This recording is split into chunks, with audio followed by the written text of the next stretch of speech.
Frankenstein.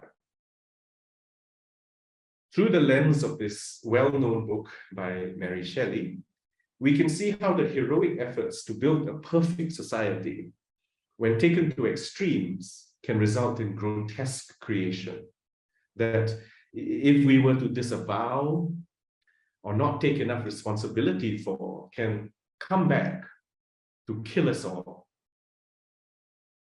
And there are several Frankensteinian examples that come to my mind when I think of Singapore's political trajectory.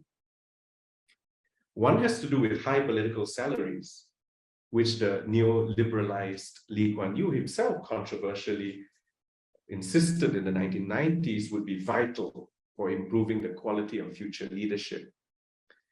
Of course, no sensible Singaporean would begrudge paying their leaders well, as I've said before.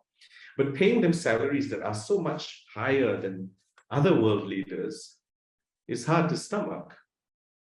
The justificatory language surrounding high political salaries can turn elitism into boastfulness, which in turn can set rather unrealistic expectations among the people of their government leaders, expectations that extend into their private lives even. High salaries have not eliminated high-level corruption, it would seem, and high political salaries can discourage out-of-the-box thinking and taking responsibility for courageous decisions, since the opportunity cost of failure seems so much higher. Even worse, the implicit connections between high salaries, cabinet positions, and political loyalty can lead to groupthink and formulate responses of the very worst kind, even as evolving circumstances and challenges demand fresh perspectives and approaches. Now, here's a second example of a Frankensteinian monster that Donald reminded me yesterday. It's the group representation constituency system that was established in the 1980s. There are strong arguments, of course, for and against its official rationale about positive discrimination in the name of multiracialism.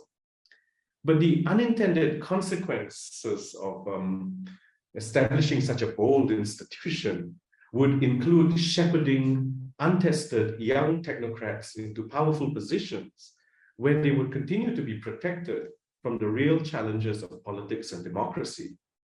In a sense, the younger generation of leaders has been infantilized by a protectionist system and will be found lacking in political leadership skills, resorting to repressive actions when they cannot persuade, much less inspire. So here's a third example of a Frankensteinian monster, and it's the elected presidency of today. Now, so much has already been said about it, so I really won't add anything new, only to say that it is such a convoluted, contradictory, and confusing institution for voters and even experts that it is bound at some point to unleash self-destructive energies that will regrettably be difficult to keep under control.